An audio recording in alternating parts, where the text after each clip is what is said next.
Bucana Bridge is a 1.3 kilometer bridge. Kasama ito sa buong bypass na ginagawa around the Davao City. At ito'y sinasabi, ang estimate natin na ang biyahe na dati halos 2 oras ay mababawasan, magiging mga 25 minutes, 20 minutes na lang. Kaya't malaking ginhawa, lalong-lalo na ay ngayon na magpapasko tayo. We will open the bridge on the 15th.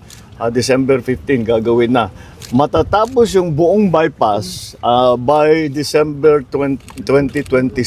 Tapos na lahat ito all the way. Natulungan naman tayo ng ating mga Chinese na contractor dahil ang ganda ng technology nila kaya't napakabilis at marunong talaga sila magpatayo ng magandang tulay, magandang infrastructure na mabilis at nasa tamang gastos, nasa tamang presyo.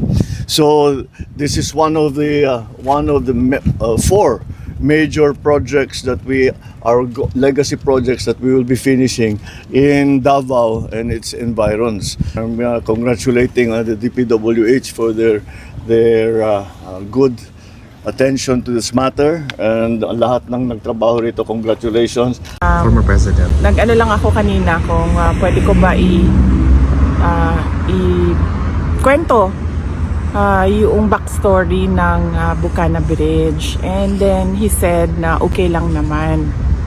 So ang nangyari dyan ay ang Bucana Bridge is kaparte ng buong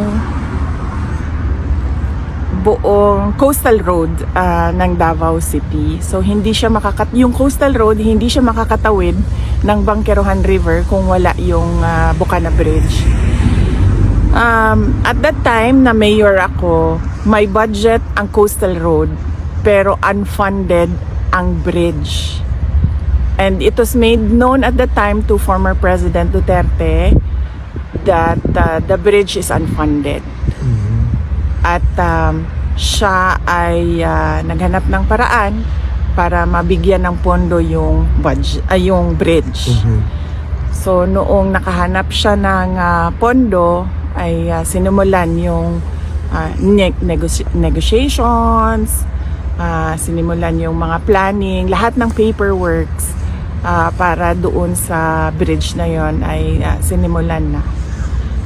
But ngayon, nandyan na yung bridge, so dapat nating pagpasalamatan para sa akin bilang isang Davaoenyo at syempre sa mga tiga Mindanao na din dahil nagbe-benefit din sila doon sa coastal road na yun, no? Traveling from south to north of Davao in the region.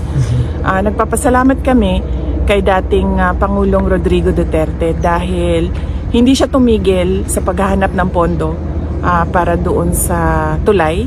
At syempre nagpapasalamat tayo sa People's Republic of China dahil buong-buo nila binigay yung entire cost ng tulay na iyon. So walang gastos ang City Government of Davao, walang gastos ang Pilipinas para tayo magkaroon ng bridge na yon. At napakahalaga ng bridge na yon dahil hindi mag-connect ang south to north kung wala yung... The President said, we expect that from the Dutertes because they are pro-China. At ang Pangulo po ay pro-Philippines.